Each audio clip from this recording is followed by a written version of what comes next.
नहीं, नीतीश जी भी मिला जुला के वही राजनीति की परिभाषा हम लोग के साथ किए हैं। जैसे 15 साल से वो भी सत्ता में हैं, आप एक भी ट्रैक रिकॉर्ड पुराना देख लीजिए कि हम लोग के समाज को एक भी टिकट उन्होंने नहीं दिया। साल जो आज आज़ादी को हम लोग मना रहे हैं, हमको लगता है कि इस समाज का आज भी कोई आज़ादी प्राप्त नहीं हुई। डिप्टी सीएम ने उन्होंने मुख्यतः ये बात उठाया था कि आज भी दलित और महादलित में वैसे वैसे जातियां हैं जिसे आज भी टिकट दे दिया जाए तो वो अपने दम पे जीत के आने में से नहीं। आज़ादी के ये रंग में हम लोग जो जश्न मना रहे हैं वो कहीं न कहीं दिल के एक कोना में हमें चुभता है कि आज़ादी के बीते 74 वर्ष आज हम लोग मनाने जा रहे हैं, मना लिए हैं, और उसके बाद भी आज डोम समाज का एक भी प्रतिनिधि नहीं है। ये कैसी विडंबना है। मैं पूरे भारत वासियों और पूरे बिहार वासियों से पूछना चाहता हूँ कि क्या इस समाज में काबिलियत नहीं है राजनीति करने का?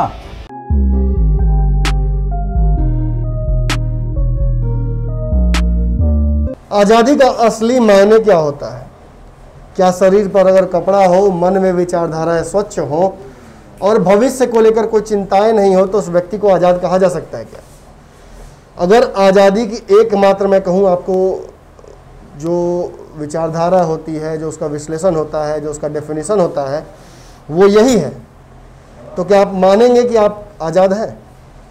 क्या हमारे साथ मौजूद सुनील राम जो कि डोम समाज का प्रतिनिधित्व करते हैं, क्या ये मानेंगे कि ये आज़ाद हैं? आज के इस एपिसोड में हम इन सभी बातों पर चर्चा करेंगे। लगभग 74 साल हो गए हैं इस देश को आज़ाद हुए। बिहार भी अपनी आज़ादी को लेकर जश्न मना रहा है। कोरोना है, बाढ़ है, खैर ये आपदाएं तो आती रहती हैं। इन आपदाओं से डरने के लिए बिहारियों को बहुत चिंता करने की जरूरत नहीं है। लेकिन आज आज़ादी का जब जश्न मना रहा है पूरा देश, बिहार भी मना रहा है, तो कुछ सवाल हैं जो बार बार मन में आते हैं। हम सभी को अपने देश पर गर्व है, लेकिन क्या अपने देश के लोगों पर गर्व है? क्या अपने देश के अलग अलग समाज के लोगों पर लोगों को गर्व है? क्या डोम समाज की जो प्रतिनिधित्व है, क्या उसे किसी पार्टी ने पूरा किया? लगभग बिहार में 15-15 साल तक शासन रहा लालू प्रसाद यादव का और अब नीतीश कुमार का। इससे पूर्व में भी कांग्रेस ने बिहार में अमूलचूल काम किए हैं, कई दिनों तक सत्ता अपने हाथ में रखी है। जेपी का आंदोलन हो या गांधी जी का चंपारण का दौरा, इंदिरा गांधी तक बिहार में हाथी में घूमी है। लेकिन क्या इन सभी राजनीतिज्ञों के अलग अलग हुए आंदोलनों का फायदा समाज के अंतिम व्यक्ति तक पहुंचा है? और एक और बात मैं बता दूं आपको कि बिहार में अंतिम व्यक्ति का डेफिनेशन जो है ना, अपने अपने हिसाब से सारी राजनीतिक पार्टियां करती हैं। लेकिन हिंदू धर्म, हिंदू सनातन रिवाज के तहत अगर किसी को सबसे पिछले पायदान पर रखा गया है तो वो है डोम समाज। इस समाज को पिछले कुछ दिनों से लगातार कोई प्रतिनिधित्व करने वाला व्यक्ति नहीं मिला है। सुनील राम ऐसे व्यक्ति हैं जो इस समाज के सारे बंधनों को तोड़ते हुए, समाज की कुरीतियों को तोड़ते हुए आज पटना के अलग अलग दीवारों पर छोटे छोटे बैनरों, पोस्टरों में छाए हुए हैं। भारत लाइव इन्हें खोज कर आप तक लेकर आया था। पहले तो हम इन्हें धन्यवाद देंगे क्योंकि अपने समाज को प्रतिनिधित्व करने के लिए बहुत मुखरता से सामने आते हैं। धन्यवाद है आपका। स्वतंत्रता दिवस पर आपको कुछ कहना है? सबसे पहले भारत लाइव के जितना भी सब्सक्रिप्शन है, आप लोग को स्वतंत्रता दिवस के शुभ अवसर पे हमारे सभी जाति धर्म के लोगों को, पूरे भारतवासियों को, पूरे देशवासियों को, पूरे बिहार वासियों को स्वतंत्रता दिवस की मैं सुनील कुमार राम सभी को मेरे तरफ से हार्दिक शुभकामनाएं हैं। पहला सवाल आपसे सीधा, भारत आज़ाद हो चुका है, बहुत दिन हुए हैं, बिहार के लोग भी बहुत आज़ाद हैं, आज़ाद ख्यालों का देश भी है ये। आपका समाज आज़ाद है क्या? आज आज़ादी की 74 स्वतंत्रता दिवस हम लोग मना रहे हैं, लेकिन आज़ादी की ये रंग में हम लोग जो जश्न मना रहे हैं वो कहीं न कहीं दिल के एक कोना में हमें चुभता है कि आज़ादी के बीते 74 वर्ष आज हम लोग मनाने जा रहे हैं, मना लिए हैं, और उसके बाद भी आज डोम समाज का एक भी प्रतिनिधि नहीं है। ये कैसी विडंबना है। मैं पूरे भारत वासियों और पूरे बिहार वासियों से पूछना चाहता हूँ कि क्या इस समाज में काबिलियत नहीं है राजनीति करने का। इसीलिए मैं बीते 6 महीना से निरंतर ही अपने समाज का पीड़ा आपके पास रख रहा हूं और तहे दिल से मैं आपका नमन मिश्रा जी को धन्यवाद करूंगा जिन्होंने एक ऐसे आदमी को खोज के आपके भारत लाइव स्टूडियो में लाया है। इसके लिए मैं दिल से इनको शुक्रिया अदा करना चाहता हूँ। सुनिए जी, मैं चाहता हूँ कि ये जो धन्यवाद है काश आप अन्य लोगों को भी दे पाते हैं। बहुत सारे पॉलिटिशियंस बिहार के हैं। लालू जी का नाम खूब लिया जाता है। लालू जी ने 15 साल में पिछड़ों को आवाज़ दी, मुंह में रोटी भी दिया और बोली भी दिया। इस बात से कितना इत्तेफाक रखते हैं? आपके समाज को क्या मिला? ये बात में बहुत ही सच्चाई है कि लालू जी ने हम लोग को आवाज़ दिया जी। और आवाज़ दिया और हम लोग को एक बैठने का साधन दिया। लेकिन इस बात की जितनी सच्चाई है, जितनी सत्यता है, उससे अधिक इस बात को भी आपको पर्दा उठा दे कि जितना हम लोग को उन्होंने दिया उससे ज़्यादा उसने हमसे प्राप्त किया है। अच्छा। उन्होंने हमसे इस्तेमाल किया है। लेकिन राजनीति में भी हम लोग को कोई ऐसा हिस्सेदारी पिछले 15 वर्षों में लालू यादव का सरकार था, उन्होंने भी नहीं कुछ मिला। जहाँ तक आपके चैनल के माध्यम से कुछ लोग बोलते हैं भोलाराम तूफानी, तो मैं आपके चैनल के माध्यम से उन सभी दर्शकों को मैं बता देना चाहता हूँ कि भोलाराम तूफानी जो थे वो मिस्तर जाति के थे, वो डोम जाति के नहीं थे, वो मिस्तर जाति के थे। और वो आरजेडी के शासन में राजद जिस समय से सरकार में थी उस समय मंत्रिमंडल में वो थे, पशुपालन मंत्री थे। ये बात तो सत्य है, लेकिन ये बात सत्य नहीं है कि वो डोम जाति से आते थे। अच्छा, हमने पासवान कुशवाहा सभी को यहाँ अपने साथ बिठाया, सभी ने अपने नेताओं की धज्जियाँ उड़ा दी हैं। भोलाराम तूफानी जी आपको मानते हैं कि आपके नेता नहीं, लेकिन ज़बरदस्ती आप पर थोप दिया जाता है। वो कुछ काम किए थे? नहीं, वो तो समाज के बहुत लोग जानते भी नहीं थे कि भोलाराम तूफानी है क्या जी। और मैं तो आपको बताना चाहूँगा कि आप भी कभी आइए डिबेट में बैठिए, किसी से पूछिए तो बहुत कम लोग ऐसा है जो आपको भोलाराम तूफानी के बारे में बताएंगे। देखिए, भोलाराम तूफानी के बारे में तो हम भी बहुत नहीं जानते, लेकिन सुनील राम के बारे में जानते हैं। सुनील जी, आपने लालू जी के बारे में बातें की, आपने बताया कि कैसे उन्होंने किया तो आपके लिए, लेकिन ये जो अगर बिजनेस माना जाए तो फायदा उनको ज़्यादा हुआ, आपको कम हुआ। नीतीश जी की बात कीजिए। नीतीश जी के साथ सुना है मैंने कि आपका भी कुछ पुराना इतिहास रहा है। नीतीश जी तो दिए है ना मौका? नहीं, नीतीश जी भी मिला जुला के वही राजनीति की परिभाषा हम लोग के साथ किए हैं। जैसे 15 साल से वो भी सत्ता में हैं। आप एक भी ट्रैक रिकॉर्ड पुराना देख लीजिए कि हम लोग के समाज को एक भी टिकट उन्होंने नहीं दिया।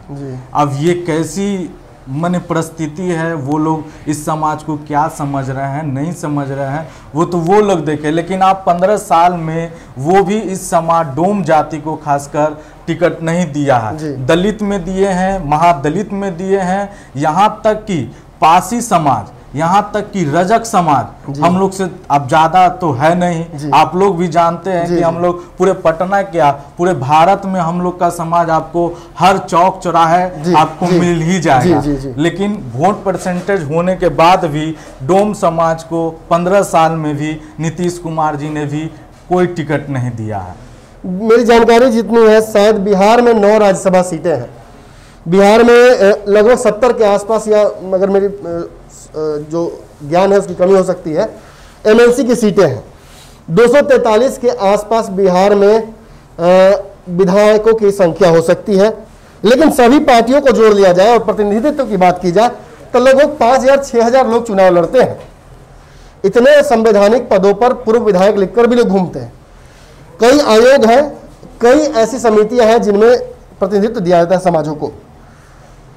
आपको इन सभी दलों में से किसी ने कभी प्रतिनिधित्व नहीं दिया अभी तक। जैसे आप देख रहे हैं और चुनाव फिर आने वाला है। हाँ, चुनाव तो फिर प्रतिनिधित्व नहीं मिलेगा।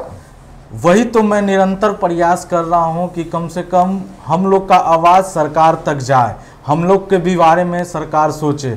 आज पहले आप देखे होंगे कुछ महीना 3 महीना 4 महीना पहले, जिस समय लॉकडाउन के पहले विधानसभा का सत्र चल रहा था, तो उसमें हमने डिप्टी सीएम सुशील कुमार मोदी का वक्तव्य सुना था। उन्होंने महादलित समाज में खास करके जो एकदम अंतिम पौधान पे है, जो एकदम हाशिए पे है, उस समाज के बारे में उन्होंने कुछ बोला था, जिसका समर्थन श्रवण कुमार जो संसदीय कार्य मंत्री है उन्होंने भी किया था। उन्होंने जो बात उठाया था डिप्टी सीएम ने, उन्होंने मुख्यतः ये बात उठाया था कि आज भी दलित और महादलित में वैसे वैसे जातियां हैं जिसे आज भी टिकट दे दिया जाए तो वो अपने दम पे जीत के आने में से नहीं है। मैंने उनका वक्तव्य सुना था, लेकिन मैं ये पूछना हूं कि जब वो वकालत करते हैं वहां पर उच्च सदन में, लेकिन रोड पर जो लोग चिल्ला रहे हैं, जो समाज अपनी भागीदारी के लिए हमेशा प्रयत्न कर रहा है, उस समाज के बारे में ये लोग क्यों चुप्पी साधे हुए हैं? सुशील मोदी जी को ये भी सोचना चाहिए कि नीतीश जी के वोट परसेंटेज कितना है बिहार में। नीतीश कुमार का क्या वोट परसेंटेज आप लोग से तो छुपा नहीं है, 2-2.5% है। पटना नहीं तो नालंदा जी। और आप इन्हें कहाँ देखिएगा, और फिर भी 15 साल से मुख्यमंत्री हैं। फिर भी 15 साल से तो डोम जाति से क्यों पर है जो मुख्यमंत्री साहब, उप मुख्यमंत्री साहब? छोड़िए, हम सवाल आपसे क्यों पूछे। आप अब इस समाज को नेतृत्व करता मिल गया है। सुनील राम जी आपकी पहरेदारी करते रहेंगे और आपसे सवाल पूछते रहेंगे, लेकिन सुनील राम जी से भी मेरे सवाल बहुत सारे बनते हैं। सुनील जी, आप पर एक आरोप लगता है, ये पूरे दलित समाज पर अब लगने लगा लगभग, आप अपने आप को हिंदू मानते ही नहीं, क्या ये सही है? नहीं, मैं खास करके हिंदू तो मानता ही हूँ, ऐसा नहीं है, हम सभी धर्म को मानते हैं। मैं ऐसा नहीं हूँ कि कोई अपना एक हिंदू धर्म में, हाँ, जिस समाज में हमको जन्म लिया और दादा परदादा जो भी हम लोग को जो संस्कृति तो बकायदा आप हमारे कर्मकांड में हैं, हिंदू समाज के हर कर्मकांड में आप हैं। हाँ, तो इसलिए मैं हिंदू समाज को मानता हूँ, इसमें हमको कोई परहेज नहीं है जी। एक और बात कही जाती है कि व्यक्ति बिहार में खासतौर पे कहा जाता है कि अलग अलग समाज के लोगों को प्रतिनिधित्व तब मिलता है जब अपने समाज को लेकर बहुत ज्यादा कॉन्फिडेंट होते हैं। आपको क्या इस बात का गर्व है नहीं कि आप समाज के नेतृत्व करता है? मैं तो देखिए, मुख्य रूप से हम लोग का भी जो समाज में है वो बहुत कम शिक्षित लोग हैं और बहुत कम लोग जो है राजनीति में दिलचस्पी रखना चाहते हैं, लेकिन मैं तो शिक्षित हूँ और मैंने देखा है, मैं पटना के चौक चौराहे और बहुत जगह मैंने 38 जिला में करीबन पाली से लेके बरहिया बॉर्डर तक तो मैं देख रहा ही हूँ कि जो भी समाज मेरे इर्द गिर्द रोड पे बसे हुए हैं, एकदम बदतर स्थिति है, एकदम ऐसा बदतर है कि मुझे लगता है कि 74 साल जो आज आज़ादी को हम लोग मना रहे हैं, हमको लगता है कि इस समाज का आज भी कोई आज़ादी प्राप्त नहीं हुआ। कितनी बड़ी विडंबना है। आपको तो अब एहसास हो रहा होगा इस बात का। सुबह से आप उस फर्जी मिथ्या में बैठे हुए थे, लाल किले की प्राचीर से तिरंगा लहरा रहा है, कश्मीर डर रहा है, पाकिस्तान डर रहा है, चीन डर रहा है, अमेरिका डर रहा है, लेकिन घर में एक समाज अपने आप को आज भी आज़ाद महसूस नहीं कर रहा है। कितना अच्छा लगता होगा जब तस्वीरें देखते होंगे बड़े बड़े पोस्टरों में आप बड़े बड़े सैनिकों के शहीद होते हुए, लेकिन घर में आपके वो समाज जो सबसे पिछले पायदान पर बैठा हुआ है, जो इस इंतजार में है कि कम से कम एक प्रतिनिधित्व तो दे दीजिए। 12 एमएलसी की सीटें नीतीश कुमार के पास हैं।